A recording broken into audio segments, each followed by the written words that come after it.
and welcome to OCB's TV's The Natural Edge. I am your host, Sean Sully Sullivan, OCB leadership team, and a retired competitive bodybuilder. I'm here with my two beautiful co-hosts, the lovely Miss Jody and Miss Aubrey. Jody. Hello, I'm Jody Shakely Wright. I'm not quite retired yet, OCB Figure Pro currently, and also a nutrition and fat loss coach. Thrilled to be here. Hey everybody, my name is Aubrey Warwick and I'm an OCB Bikini Pro as well as a TV fitness expert. I'm based out of Pittsburgh and I love helping women of all ages and stages fall in love with who they see in the mirror. And I'm really excited to get crack into today's episode. Oh, as am I. And we're going to start with covering some OCB specific information. And one thing that comes up often when you're talking about the OCB, and we bring up the Yorton Cup all the time, and people don't understand what the significance is with the Yorton Cup. So we have a great opportunity here where I want to explain to everybody exactly what the Yorton Cup is and some of the qualification aspects of it as part of the OCB leadership team, and the fact that I am this year's promoter of the Yorton Cup. And we have perspective that we can get from people that have been part of the Yorton Cup, with Jody having judged and have presented awards and will be competing this season, and Aubrey, a two-time runner-up in your class of the Yorton Cup. So we can gain some perspectives on what the Yorton Cup is all about. So first and foremost, it was named after Chet Yorton, who is the father of natural bodybuilding. Now, if you want to know a little bit more about Chet, we have a really good article on him on the OCB website. Just go to ocbonline.com, look up the Yorton Cup. Matt Shepley, who was the OCB's founder, did a really outstanding article on the life of Chet Yorton. But we wanted to name a title with significance after somebody that really meant something to the world of natural bodybuilding. And Chet was a natural competitor his entire life, and he is one of three people to ever beat the great Arnold Schwarzenegger in a competition at the Amateur Mr. Universe competition back in 1968. So it was very worthy and apropos for that alone. But Chet also founded the first ABA natural bodybuilding organization that tested for steroids in competition. So that's where the name came from. Now, how do you get to the Yorton Cup and what is it? It is a pro-only event. No amateur competitors whatsoever. And by being a pro-only event, it has grown in prestige over the years. And last year we had, Aubrey, how many people were in your class? Over 70. That was just bikini. Yeah. Over 230 competitors, pro athletes competing for what was then $63,000, this year $77,000. So the largest guaranteed prize money in natural bodybuilding. So people want to know how to get there. And there's two ways to get to the Yorton Cup. First, front of the line privilege for all new pros. So if you earn your pro card between last year's Yorton Cup, which was in September, and this year's Yorton Cup, again in September, you can go right into the Yorton Cup and compete as a pro. I highly recommend it. Not every one of those 70 competitors was there to win the Yorton Cup. Most people were there to experience it. And Aubrey, from backstage perspective, how was your experience at the Yorton Cup? I love the Yorton. Both years I had consistent experiences in terms of how smoothly the show ran. This past year, it was really nice to have a separation from the men and women show so that we got to go on earlier in the day, which I loved because I was ready to go celebrate afterwards, just saying. But, the camaraderie backstage, I think the thrill of it all, being on that stage, it's a great venue as well. Great location. I love the Charlotte area. So overall, I had a great experience. And that's why I wanted to do it again. And Jody, as a trophy presenter, you've been there as a judge. Like, what are your thoughts for like a competitor going in, as far as the event perspective of it? Because we're going to crown 7 champions out of 250 athletes probably this year. As an event perspective, what are your feelings on it? My feelings are that I just turned 52 years old and I have the opportunity to stand on stage with some of the best women in natural bodybuilding. And I'm going to absolutely soak that in. The win for me will be looking like I belong up there, and I'm going to give it my all to make sure that I do. So really the focus always for me is backstage, the relationships I'm creating, the memories I'm making. And I really do try to take my time, as nervous as I am. I really do try to take the time to connect with people and just enjoy every moment, because all of those shows are so fleeting. So to be part of something so spectacular is definitely going to be memorable. And I used to live in Charlotte, North Carolina. So to some extent, it will feel like visiting a past home. And I'm looking forward to that as well. And that's another reason why we benchmarked it there. Over the years, the Yorton Cup's kind of traveled around, and we like it in Charlotte because it's easy to get to, close to the airport, gorgeous top-notch venue, and great host hotel that accommodates everything. And it just becomes an experience. And I think that, well, Aubrey, you can attest to this because of last year. How was the swag? Oh my gosh, the swag was great. So all of the pros got these amazing tricked out book bags. My husband has it now, but I have another one from another show. So, but yeah, all the goodies that we got. And I mean, I walked home with a medal. So I didn't walk home, but I came home with medal. So it was really great. I think that the other cool thing is that how the venue is set up and the opportunity for great photo ops. And I look back at these pictures with my family. I was able to bring my son to this past show, and he got to see it all. It was really interesting to kind of look at things through his eyes, and to create these memories as a family was really special. Of course. And Aubrey, can I ask you, was there anything specific that he said, or just, I mean, kids always have such a unique perspective. So I have to know. Yes. So he didn't come to the first Yorton that I was in, but he came to the second one. And he goes, well, Mommy, you got second again. Guess you got to do it again next year. No pressure. And I was like, you think I should? He's like, well, yeah. It was so cute. You know, he was 7 at the time. He's 8. So, and that's a big win for us. So that is one reason why I'm trying to encourage anybody who earns a pro card, take advantage of that opportunity and jump on, because it's a once in a lifetime opportunity for some people. And the Yorton Cup isn't just a competition. It's an event. I mean, between the stage setup, the swag, the everything, take advantage of that. Now, if you are an existing pro and you're wondering, how do I qualify for the Yorton Cup? 2 ways. If you place top 3 in the Yorton Cup the previous year, you automatically come back and you can participate in the Yorton Cup the following year. You're automatically qualified. Top 3 in your class. And then any prior Yorton Cup champion does not need to requalify. Even if you weren't top 3 in your class, for a year, something happened, even if you take a year off, you do not have to requalify. You are a Yorton Cup champion. You can come back in. The caveat to that is you need to maintain your membership. So if you were a Yorton Cup champion from 20 years ago and you want to make a comeback, and you took 15 years off, you got to requalify. But as long as you've maintained your OCB membership. And then the second way a pro qualifies is if they place top 5 in their class in any pro show. So we had 2 pro shows already this year. Anybody who placed top 5 in their class, even if there were multiple classes, because I know at the Double Down we had 3 classes of men's physique, 2 classes of bikini. The top 5 in each class have qualified and they can go. Now, the final thing, Masters competitors are always asking me, can I compete in the Yorton Cup? Yes, you can. It goes back to the Masters competitor rule. And the Masters competitor rule is if you are a Masters pro, you can compete in an open pro show. But as soon as you compete in an open pro show, you have given up your ability to do open amateur events. So I leave that at the Master Pros.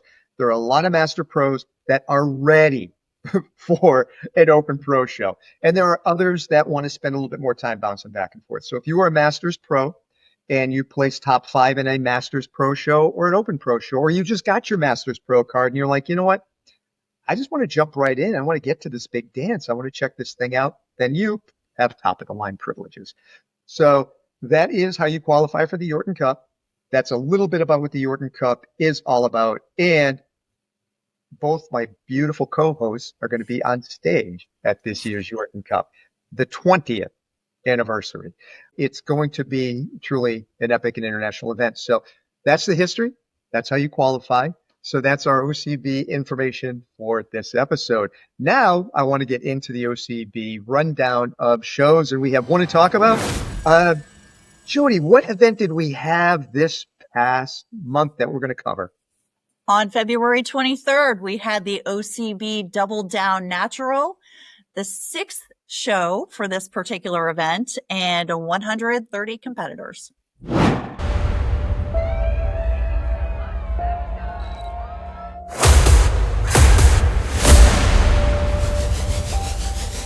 It's our 5th year promotion so far, and it has been amazing. We have over 800 spectators here today, 130 quality athletes. It has been supercharged the entire time. If you want to compete with the best against some of the best natural athletes in the beginning of the year, to me, this is one of the best shows to hit the ground running with. I think the most rewarding has been just seeing how far I can push myself and just showing up for my family and my boys, hopefully being a role model for them and showing you can set goals. I was 39 when I started, 40 when I first competed, and I think your age is a number.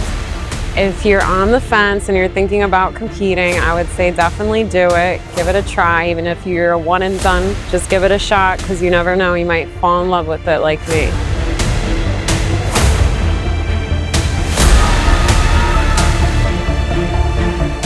When you're natural, everything that you gain comes from how bad you want something. There's no stepping stones. The fact that all these women and men are natural is just incredible.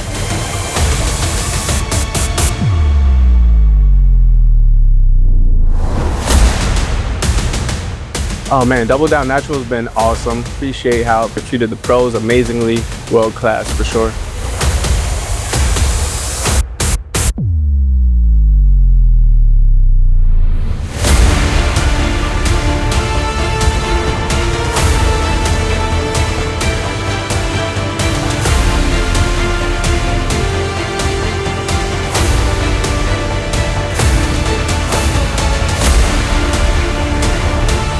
There's only going to be 7 champions out of the 7 categories, but if everybody who comes in here, no matter how they place, is treated like a champion and has the time of their life, then that's what the show is all about. I urge you to try one of our OCB events and stay natural.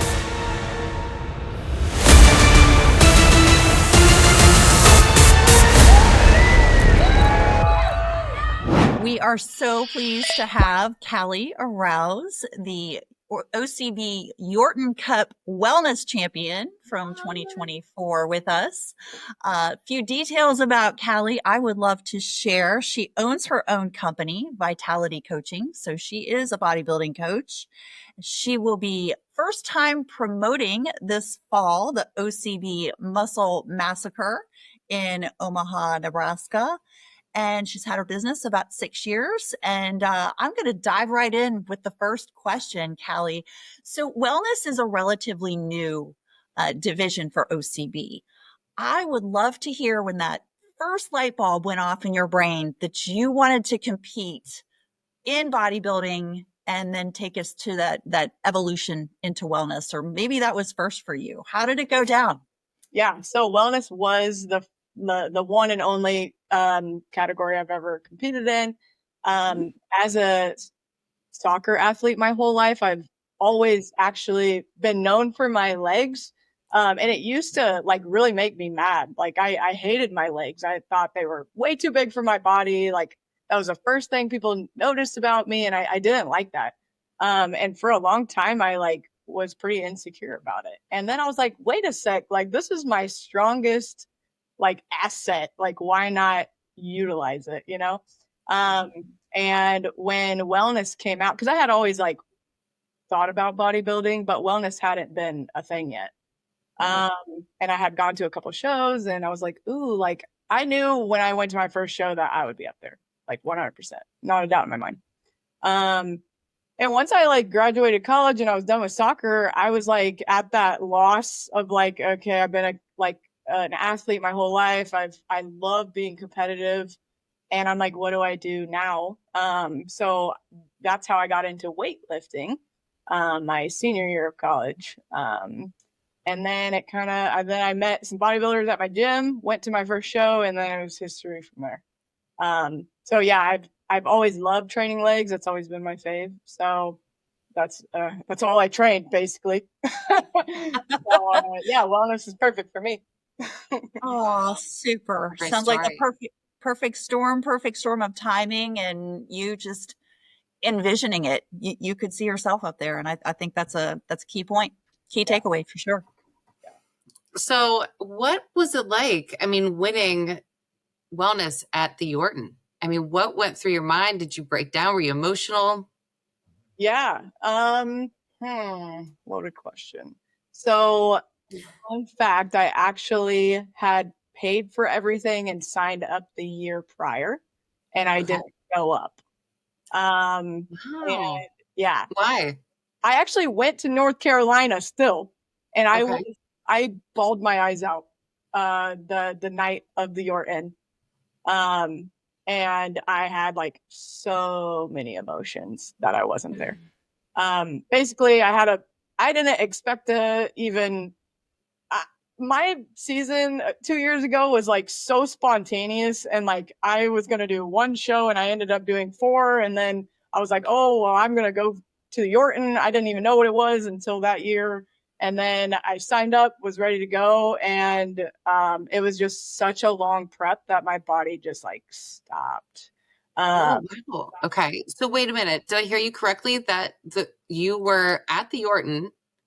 So I didn't go to the show, but I had already bought all my stuff Okay. in Okay. North Carolina. So I still went and made it like a vacay. But I was like, obviously, like so in my head and sad. Wow.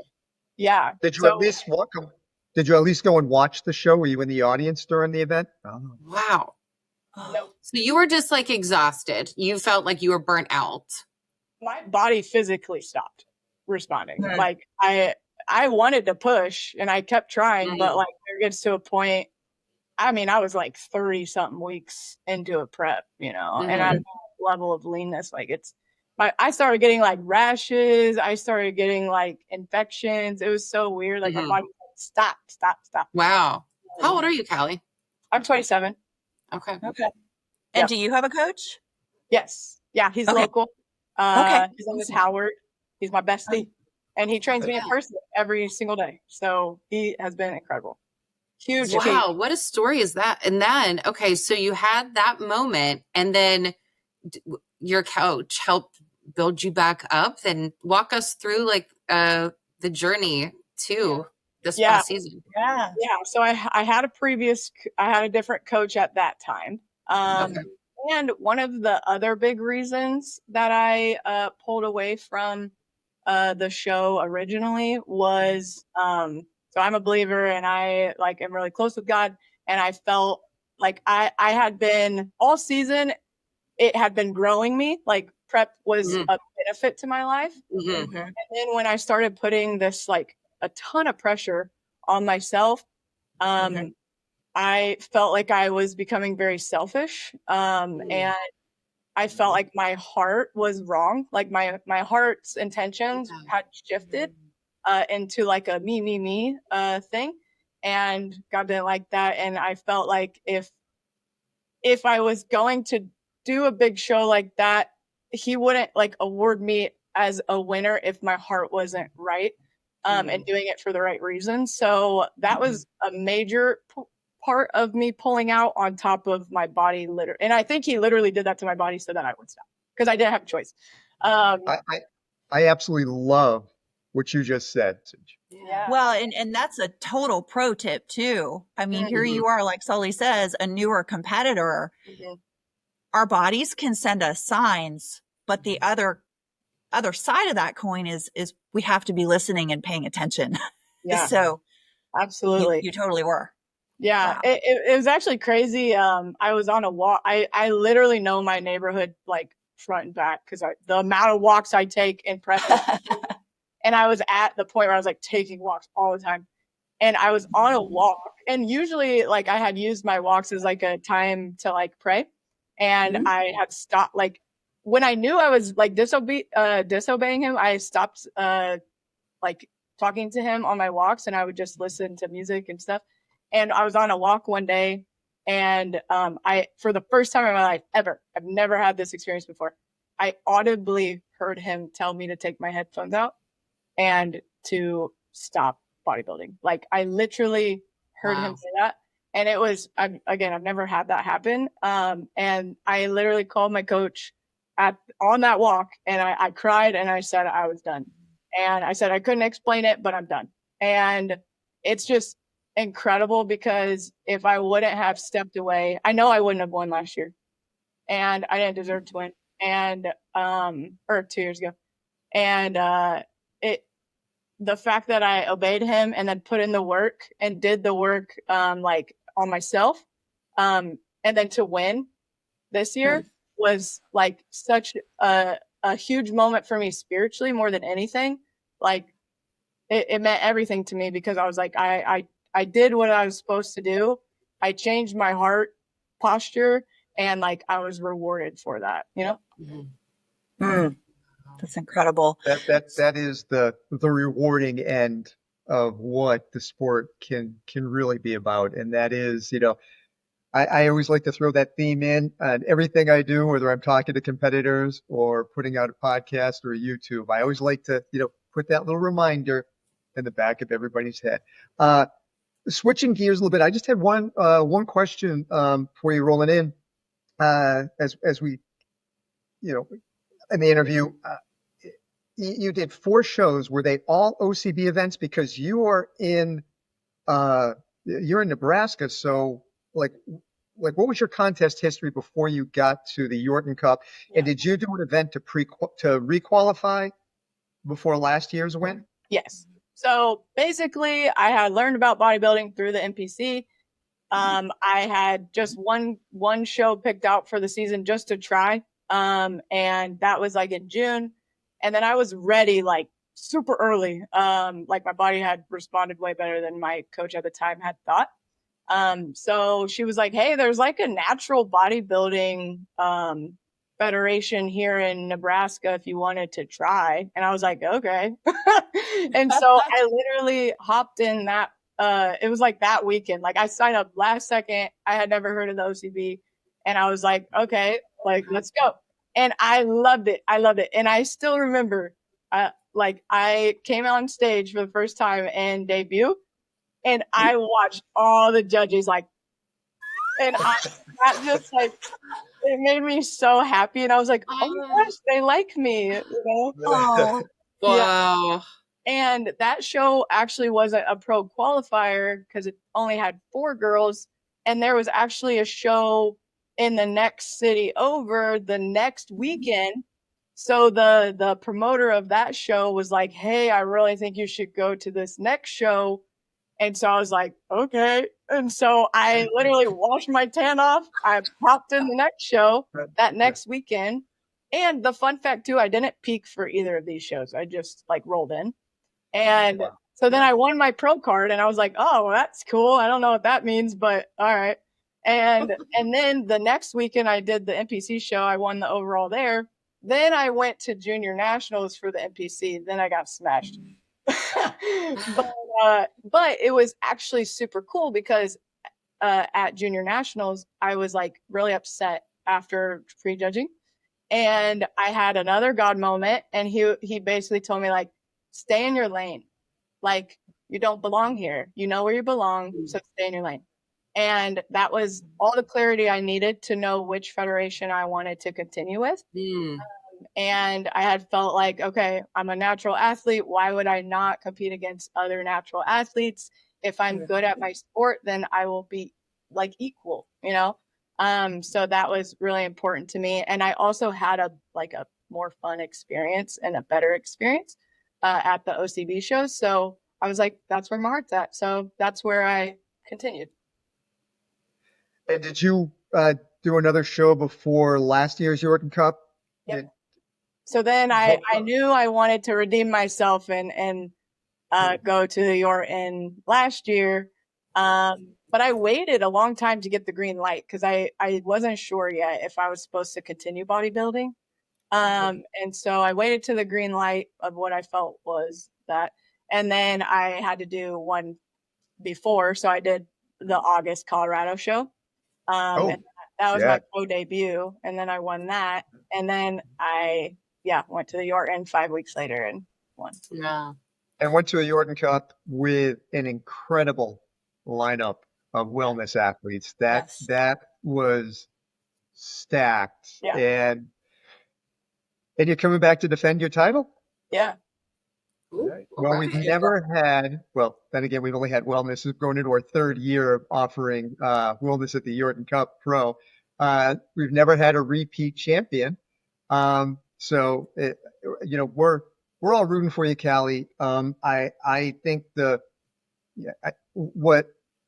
of the things you had mentioned about the OCB, versus some of the other federations is the culture, how the culture is a little different. And I just like to specify and put it out there so everybody really understands. The OCB has no reprisals, no restrictions on any athletes. We want our athletes to go everywhere, experience the whole smorgasbord, because each federation has a slightly different culture and a slightly different feel, and you find the one that you enjoy the best. With that being said, I want to end the interview with, I am so thankful and appreciative that you landed in the OCB, because we not only have a great athlete in you, we have a great human being, and what's going to be a great promoter, because I can tell by your personality and who you are, your show is going to be fantastic. I cannot wait to get there. So as we wrap up, why don't you give us the show name again and its date and location? Yep. The OCB Muscle Massacre Classic, October 25th, 2025, in Omaha, Nebraska.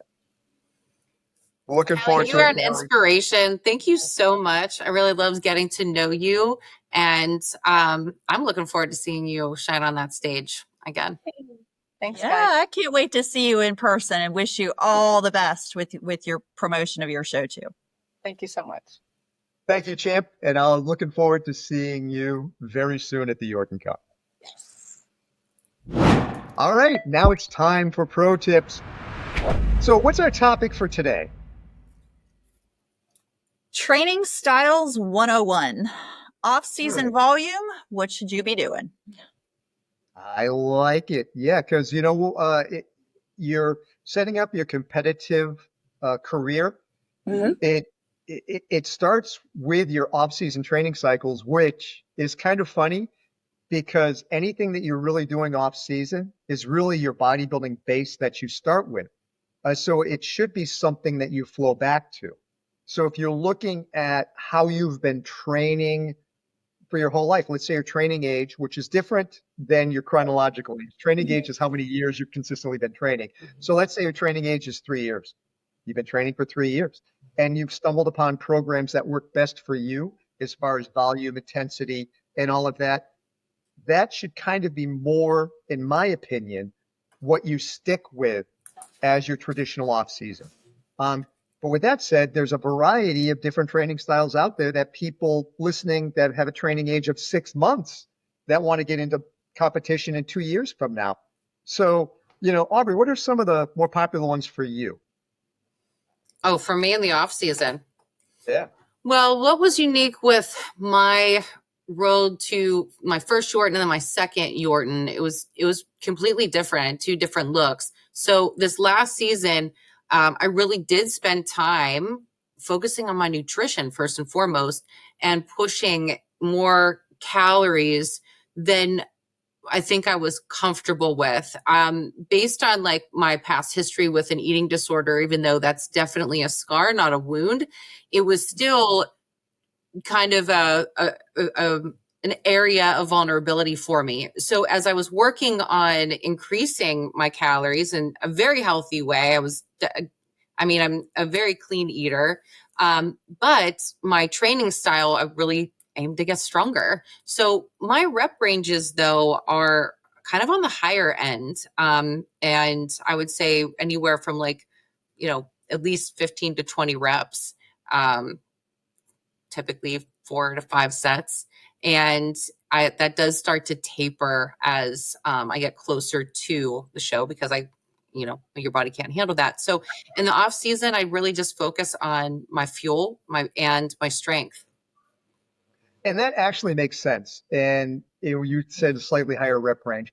Here's something that messes people up all the time, and what they don't take into account, and that is your rep ranges that you need between being a beginner and differences between male and female. And it doesn't get a lot of airplays. And a lot of times I see, it should be the same. Well, we'll talk male-female differences. I hear all the time it should be the same for men and the same for women. And I totally disagree with that statement. And there's a reason for that. Men have more neuromuscular transmitters that go through a muscle cell than women do. It's just it's a genetic fact. It can't be changed. And the more nerve fibers and the more nerves that you have interacting in through those muscle fibers, the better and faster they will all fire, as well as insertion points allow you a greater leverage load. And women having fewer, it should be for like mass training, there should be slightly more repetitions. Now, how many more?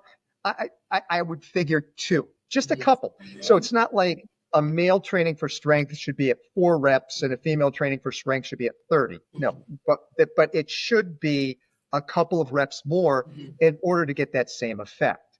And another thing comes with how many sets that you need.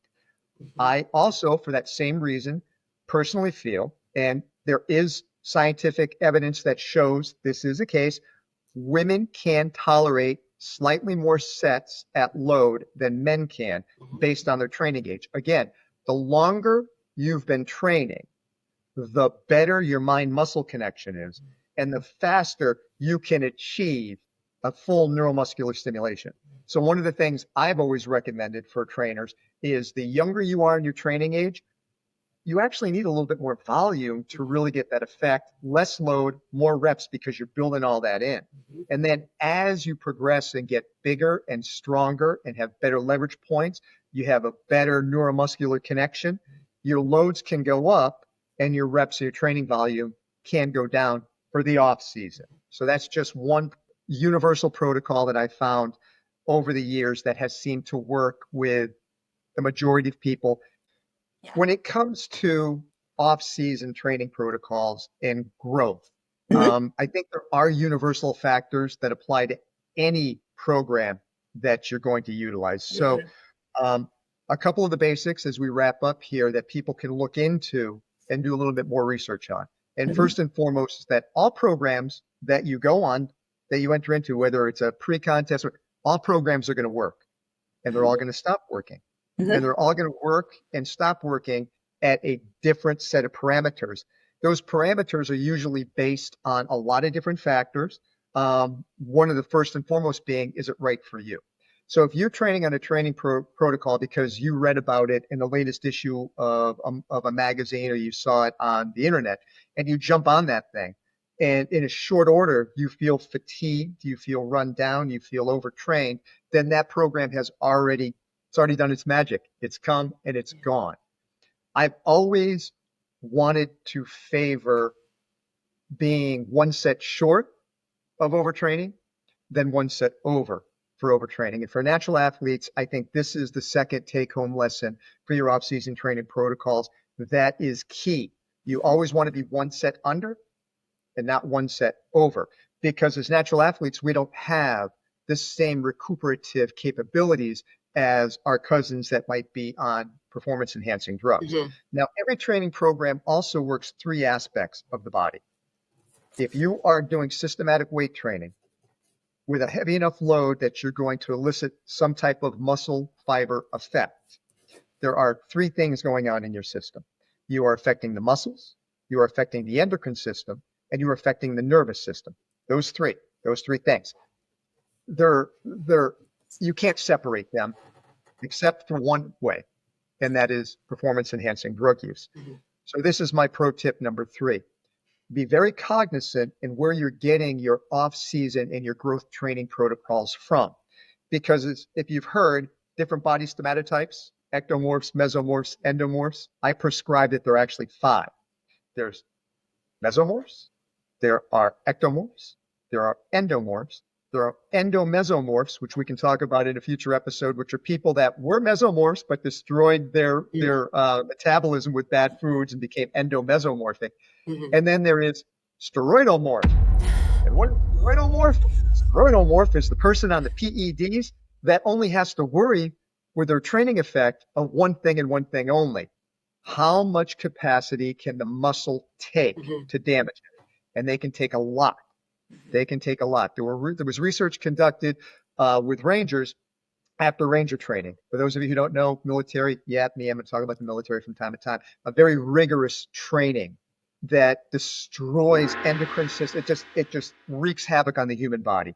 Constant activity, no sleep, you are in a pronounced overtraining state. And they studied those 3 things, and they found out that their muscular systems recovered almost immediately after the training, but their nervous systems and endocrine systems took up to a year. Steroidal morph doesn't have that issue. So follow the right training protocols. Yeah. And make sure that you're always trying to fall 1 set or 1 day per week of training under what you need, then over. And just do that based on body feel. So those are my pro tips. Do you guys use any biofeedback band? Or do you just go authentically? I have an Aura ring. Those are new now. I know. The way that I tracked it was a training log. I wrote everything down. I went old school, and it went 100% down to opening up my database. There were 2 things I did every day. I took my body temperature and I checked my resting pulse rate.